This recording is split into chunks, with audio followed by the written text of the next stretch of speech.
From the worldwide campuses of Troy University, this is TrojanVision Nightly News. Still to come on TrojanVision Nightly News, the Trojan football team is gearing up for their last home football game of the season. Jessica Bozeman will be in with sports to give us more. You're watching the award-winning TrojanVision Nightly News. And now Jessica Bozeman joins us with sports. So Jessica, I know the Trojan football team, they lost their game last weekend, but hopefully this weekend they can pull out a win. Definitely. Last week's game was definitely a heartbreaking loss. The Trojans, I know, were looking to, get a win over an SEC team, but it just wasn't in the cards for them. But we'll talk about that later in sports. But first, like my daddy always taught me, whoop Jack State. The Trojan women's basketball team must have gotten the same lesson as the women traveled north to face the Gamecocks of Jacksonville State last night in a game where the Trojans had to come from behind to defeat the in-state foe. Donette McNair was one of 3 Trojans in double figures in the 64-52 victory over Jacksonville State Tuesday night. McNair finished the night with 17 points and 16 rebounds, her 7th career double-double. Alice Shearing finished with 13 points, while Brittany Davis added 10 for the Trojans. Up next for the Trojans will be their home opener against Longwood next Tuesday in Trojan Arena. Tip-off is set for 7. And the men's basketball team brought the heat to Monday night's game against William Carey with a victory of 104-88.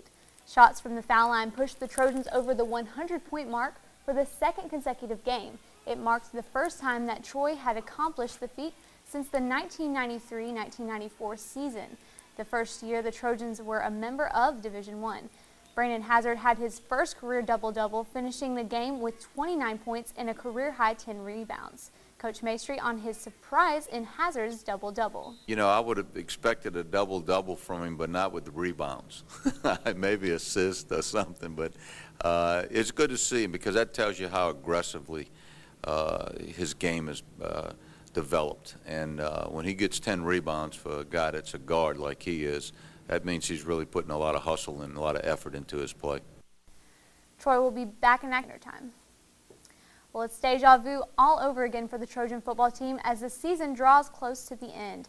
Troy is coming off a disappointing loss to an SEC team and are preparing to try and secure another Sun Belt championship with 2 games to go in the season. Last season, when Troy lost a heartbreaker to LSU, then had to win their last 2 games to claim the title. Quarterback Levi Brown recognized the similarity and says they aren't going to let the Arkansas loss keep them from their goal. It kind of sets itself up the way last year happened, where we went to LSU and lost, and then had to come back, recover from that and come back and win the last 2 games to win the conference. So it's kind of the same scenario this year. We went to Arkansas, lost, and we got to, put it behind us, work hard this week, and hopefully repeat what we did last year after that game.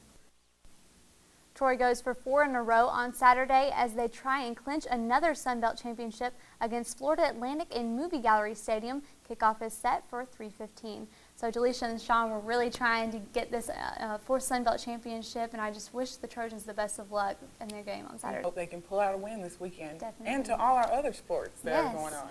All right. All right. Thank you, Jessica. Thank you, Jessica.